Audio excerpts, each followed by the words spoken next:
Assalamualaikum warahmatullahi wabarakatuh. Pimpinan Komisi 9 yang saya hormati, kawan-kawan Komisi 9 dan BGN dan seluruh jajaran yang saya hormati. Ini yang pertama di halaman 3 pada belanja pegawai. Anggarannya 3 triliun 384, tapi realisasinya cuma 117. Ini kan luar biasa sekali nih ya, minta anggarannya gede tapi realisasinya kecil. Nah ini perlu dilihat kembali di dalam meminta anggaran bagaimana kemudian penyerapannya. Tapi saya nggak mau bicara itu sebenarnya, karena menurut saya ini jajaran pengurus hari ini yang di depan pasti bingung nih ya ngelihat catatan-catatan anggaran 2025. Saya pasti tahu bener nih. Ya, pusing nih ngelihatnya nih, karena nggak ada yang beres nih. Nah, saya ingin menyampaikan begini. Kenapa terjadi banyak permasalahan di BGN?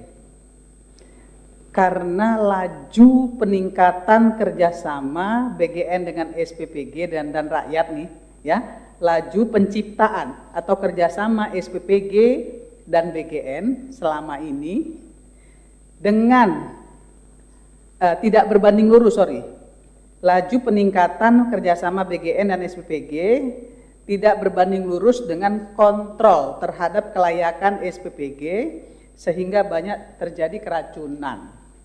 Kan itu yang terjadi.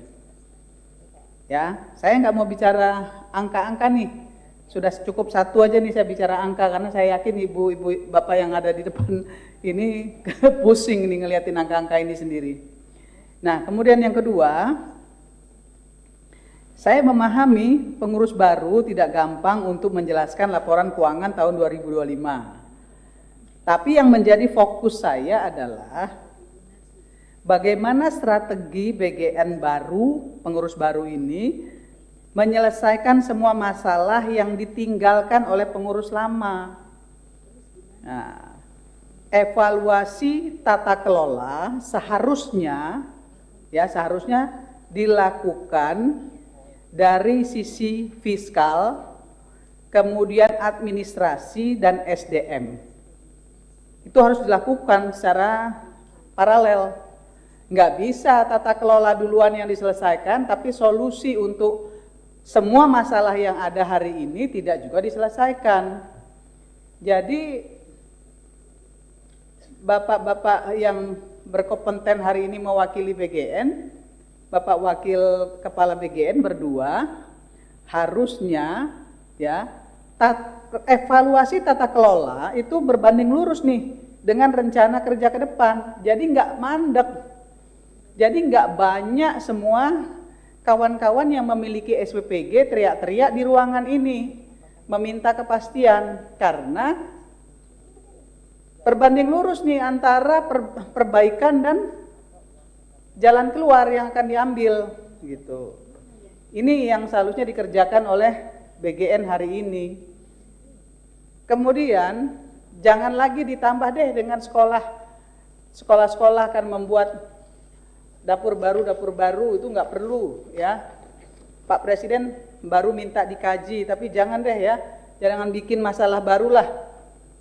Saya tahu persis nih, Bu Arum, Pak Trenggono bingung nih, pasti bingung nih kalau kita dedes nih ya dengan angka-angka yang dipaparkan hari ini, pasti bingung nih jawabnya.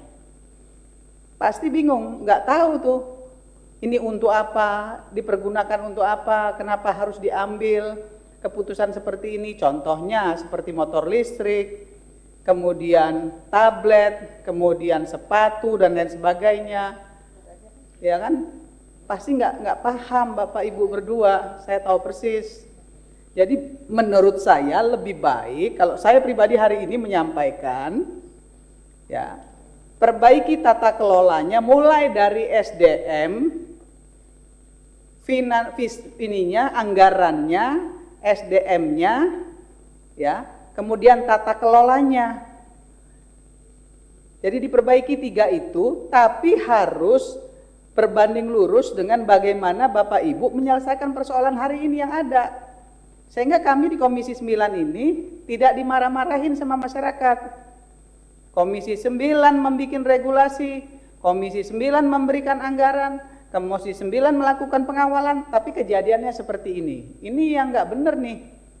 Nah, maka hari ini kami bicara secara tegas kepada Badan Gizi Nasional, kami mengawal penuh ya pengelolaan makan bergizi gratis ini karena betul-betul bermanfaat bagi masyarakat. Tapi pengelolaannya harus dirubah, harus profesional, dan tahu bagaimana menyelesaikan kasus-kasus masalah-masalah birokrasi.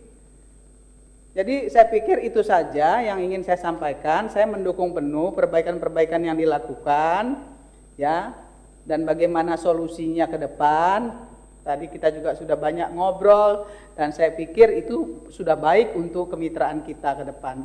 Dan mudah-mudahan ke depan tidak ada lagi nih, ya, hal-hal yang kami sebagai mitra kerja nggak tahu.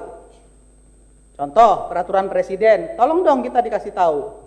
Begitu terbit kasih ke Komisi 9 sehingga kita tahu nih, bisa menjelaskan ke publik juga ketika terjadi sesuatu. Saya kira itu saja pimpinan, terima kasih. Saya tutup dengan wallahul muwaffiq ila aqwamit thoriq. Assalamualaikum warahmatullahi wabarakatuh. Terima kasih.